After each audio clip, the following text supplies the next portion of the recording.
In today's social media industry, you essentially have two options: die young, or live long enough to turn into Facebook. Snap, the parent company of Snapchat, appears to be headed down the latter path.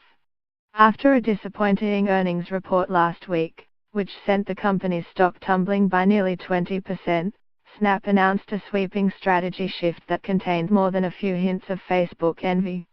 In an attempt to spur user growth, Snap's chief executive, Evan Spiegel, announced that Snapchat would be redesigned to make it easier to use.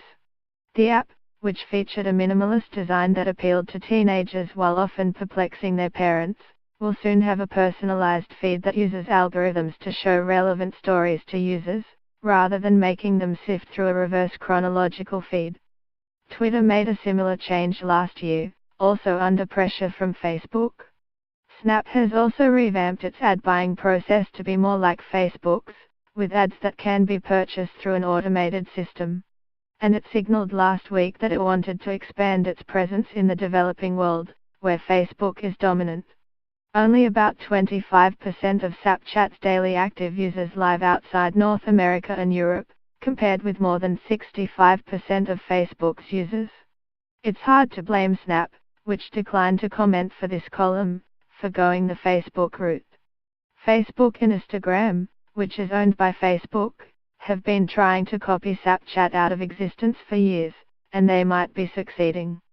Instagram Stories, a near clone of Snapchat's most distinctive feature, has reached 300 million daily active users, nearly twice as many as Snapchat.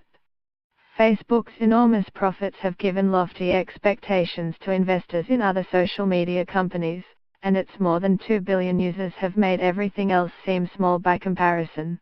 But Snap's pivot is more than a necessary business move. It's an indictment of our current tech landscape, and a warning sign for other startups hoping to take on the largest internet companies on their own terms. If a wildly creative company with an app used by 178 million people every day can still be crushed by Facebook, how is anyone supposed to succeed? Snap still has lots of things going for it. It remains popular among American teenagers, perhaps the most highly coveted marketing demographic in the world. Snapchat has more users in the United States who are 12 to 24 years old than either Facebook or Instagram, according to eMarketer.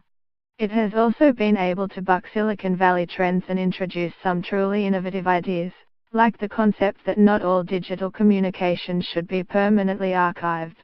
And while Snap is losing money, many of its losses stem from changes it has made in order to compete with Facebook. Still, the fact that Snap's future is uncertain should worry you, even if you've never used its products.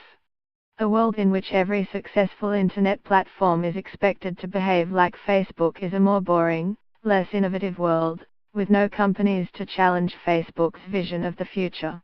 It's not a good sign that in order to survive as a competitor, Snap may have to abandon the qualities that made it different in the first place.